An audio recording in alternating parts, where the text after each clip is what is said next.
Hasil pemilihan umum Pilpres 2024 baru saja diumumkan, di mana seperti yang diketahui, pasangan Prabowo Gibran diumumkan unggul dibandingkan pasangan Anies Mohaimin dan Ganjar Mahfud. Dan yang menjadi sorotan publik adalah perbedaan sikap Ketua Umum Partai Nasdem Surya Paloh dengan Anies Baswedan dalam menyikapi pengumuman hasil Pilpres. Usai pengumuman KPU, malam itu juga Surya Paloh dengan sejumlah petinggi Partai Nasdem ini langsung menggelar konferensi pers di DPP Partai Nasdem di kawasan Gondangdia, Menteng, Jakarta Pusat. Seperti yang aksanya lansir dari Detikcom nih, Surya Paloh menyatakan menerima hasil rekapitulasi pemilu 2024 saat membeberkan sikap politik Nasdem terkait pemilu 2024 di Nasdem Tower, Jakarta pada Rabu 20 Maret. Paloh menegaskan Nasdem menerima hasil Pileg dan Pilpres 2024. Surya Paloh sih bilang begini, Partai Nasdem menyatakan menerima hasil pemilu tahun 2024 yang telah dilaksanakan pada 14 Februari 2024 yang lalu, baik pemilihan legislatif maupun pemilihan presiden dan wakil presiden, kata Surya Paloh malam itu. Tentu pernyataan Surya Paloh dinilai publik seakan berbeda arah dengan capres yang diusung Nasdem, Anies Baswedan.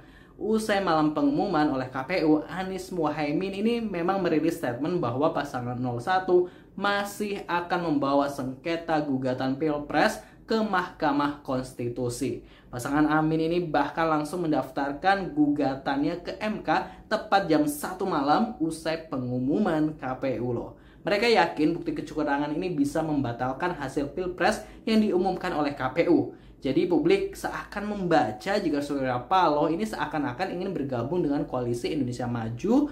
Bahkan sempat terjadi insiden bendera Partai Nasdem di halaman markas Timnas Amin ini diturunkan oleh relawan karena kecewa dengan sikap Partai Nasdem. Namun dalam pantauan Aksanation nih, bendera tersebut sudah kembali dinaikkan di tempatnya. Sementara itu, melansir dari CNN Indonesia, P3 dan Nasdem berpeluang masuk dalam Kabinet Indonesia Maju. Wakil Ketua Umum Partai Gerindra Habibur Rahman yakin P3 dan Nasdem ini berpeluang kuat bergabung dengan koalisi pemerintahan Prabowo Gibran. Menurutnya, ucapan selamat dari kedua partai itu atas kemenangan Prabowo Gibran di Pilpres 2024 sudah menjadi tanda-tanda. Tentu itu tondo-tondo atau sinyal yang amat kuat bahwa Nasdem dan P3 akan bergabung dengan kami, kata Habibur Rahman saat dihubungi CNN pada Jumat 22 Maret kemarin. Dan rupanya tak berhenti sampai di situ. 2 hari usai pengumuman Pilpres, tepatnya hari Jumat 22 Maret kemarin, Prabowo Subianto, capres nomor urut 2, mendatangi Surya Paloh di kantor DPP Nasdem. Prabowo disambut hangat oleh Surya Paloh dan Surya Paloh kembali mengucapkan selamat kepada Prabowo untuk kedua kalinya. Kami melansir dari Detikcom, Surya Paloh lantas bicara terkait Pilpres 2024. Dia mengucapkan selamat kepada Prabowo dan Gibran. Dan tentu kami mengucapkan sekali lagi selamat kepada Bapak Prabowo, tentu bersama Mas Gibran yang sudah ditetapkan sebagai presiden dan wakil presiden terpilih untuk hasil pemilu 2024 ini, ujar dia. Sempat ada statement jika Nasdem ini juga masih 50-50 loh untuk masuk Kabinet Indonesia Maju di bawah komando Prabowo Subianto. Namun sore harinya Surya Paloh pun mengundang Anies Baswedan untuk berbuka puasa bersama di DPP Nasdem. Publik nampak membedakan sikap Surya Paloh yang tak menyambut kedatangan Anies seperti saat Surya Paloh menyambut kedatangan Prabowo. Namun, sebagian publik ini juga menilai jika beda perlakuan ini disebabkan karena Prabowo datang layaknya tamu, sedangkan Anies datang layaknya seorang anak.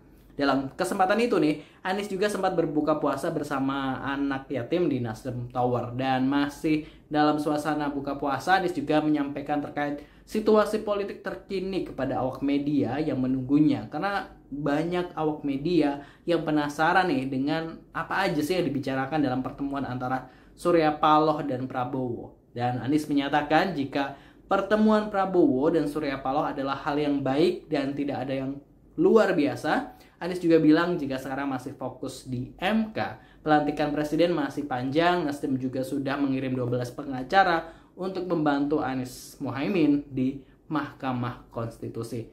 For your information nih, mengusung Anies Baswedan saat kontestasi politik 2024 ini, Nasdem mendapatkan tambahan suara 2 juta dibandingkan Pilpres 2019 silam. Di tahun 2019, Nasdem mengantongi 12.600.000 suara dan tahun 2024 Nasdem mendapatkan 14.600.000 suara.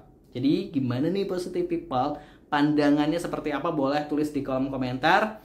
Kita pasti akan menunggu kelanjutannya seperti apa antara koalisi Prabowo dan Nasdem nanti seperti apa. Apakah benar seperti yang dikatakan oleh Habibur Rahman? Jangan lupa subscribe. Wassalamualaikum.